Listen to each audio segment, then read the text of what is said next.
The Happiness Roundtable celebrates and honors leaders in the grassroots happiness movement. In 2018, Yamouna David, who has put happiness conferences on in France and is starting a legal review of happiness, spoke about her ideas for the happiness movement. Okay. So it is in the name of the International Happiness Observatory, which is based in France, but which is international. And we are launching now the legal review of happiness, which is going to come in the first term of 2019. So this is the information I wanted to give you because, in fact, what we are witnessing is that the right to or of happiness is in fact gradually emerging in the legal framework, and whether it is at the international level or national laws, and people don't really realize that this is linked to happiness. We are at an emerging state, and we wanted that the knowledge comes, and the in our role of observatory, make it come into a legal frame and phrase it in a legal way, because whether it is formally expressed or not, it is really now reflected in many conventional, constitutional, or even legislative developments. And the normal legal traditions, they are rooted in the logic of economics of growth, but now we can witness really the birth of this new sort of right, which is most of the time linked with the notion of sustainable development. It really comes most of the time with it, but not only with sustainable development. So we wanted to use also the fact that we have the inclusion of new economic indicators recognizing the right to well-being, to phrase this new right to happiness or right of happiness that we can witness in all sorts of cultures.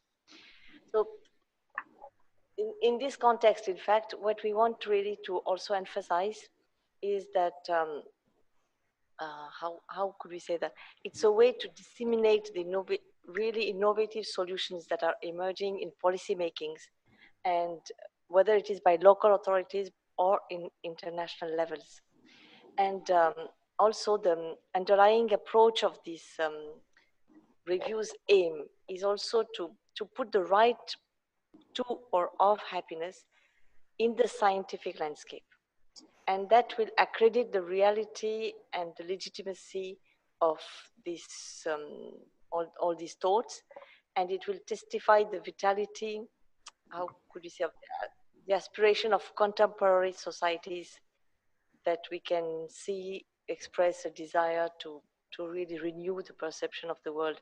As it was said, really new paradigm is coming, and this is a way to testify it and give it really some legitimacy. And as happiness has no frontiers, of course, we have the geographical scope of this review approach, and we believe the participatory approach is one of the vectors of regulation favoring happiness. So this is to demonstrate really that legal science takes a full share for the inclusion of pursuit of happiness in all branches, because it can really concern any branches of law, like whatever, whether it is civil law, criminal law, or company law, rural law, whatever. And you also have all the public laws like fundamental rights and constitutional law.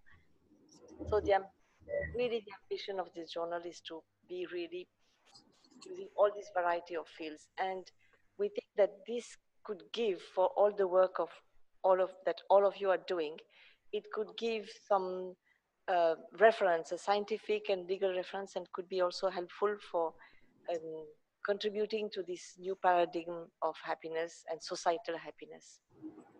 Beautiful. Learn more about the happiness movement at the grassroots level at happinessroundtable.org. Get inspired and take part in the activities of visionaries. Contribute your own visions.